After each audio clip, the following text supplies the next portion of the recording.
François Ciccolini, bonjour. Bonjour. Dimanche après-midi, de graves incidents ont émaillé la rencontre entre le Sporting Club de Bastia et Lyon. Qu'avez-vous ressenti en voyant ces graves débordements? Je ne pense pas que le club soit responsable de ces événements parce qu'il n'avait rien à gagner. Au contraire, parce que Lyon ils sont venus avec une équipe différente, où ils ont fait tourner. Et l'intérêt du club, ce n'était pas de faire ça. C'était pas du tout de faire ça. Je pense que l'intérêt du club, c'était de jouer ce match et peut-être de prendre les 3 points pour se sauver. Personne n'avait intérêt à faire ça au club ou même au niveau des supporters. Maintenant, c'est vrai qu'au niveau des supporters, il y a des vrais supporters, ceux qui font des concessions, ceux qui font des longs trajets en voiture pour voir l'équipe, pour supporter l'équipe. Il y a 1905 qui sont aussi des vrais supporters, mais dans ces supporters de 1905, il y a aussi des pseudo-supporters.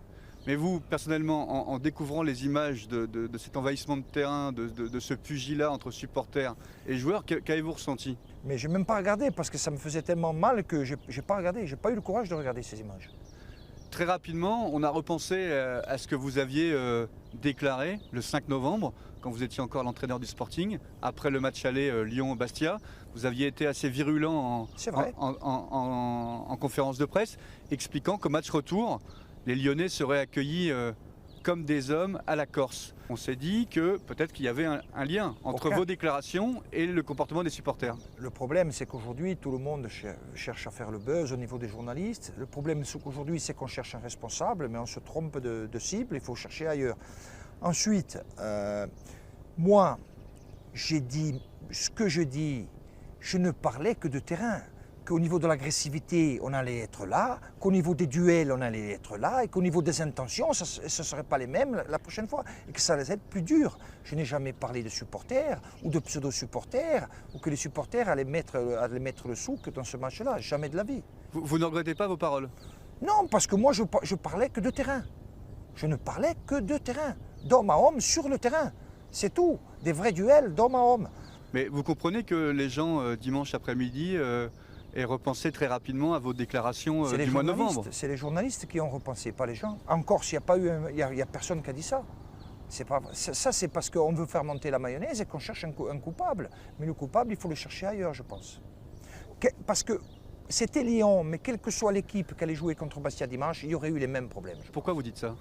Je dis ça parce que dans certains supporters, je ne comprends pas leurs intentions, je ne comprends pas leur motivation de faire ça. Parce que si vous êtes un vrai supporter, vous ne pouvez pas faire ça.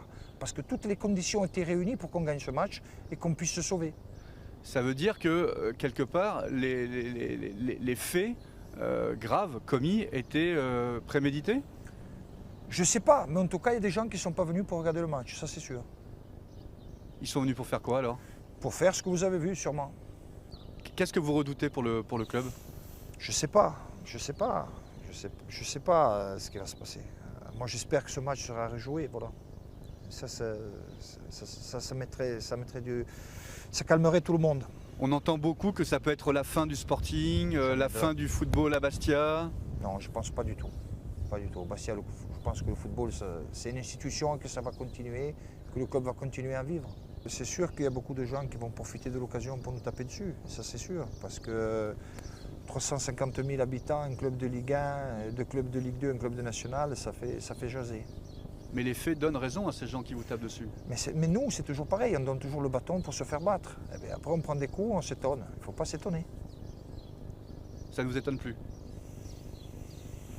C'est pas que ça ne m'étonne plus, mais le problème, c'est que ça se répète souvent et un jour, on va finir par le payer.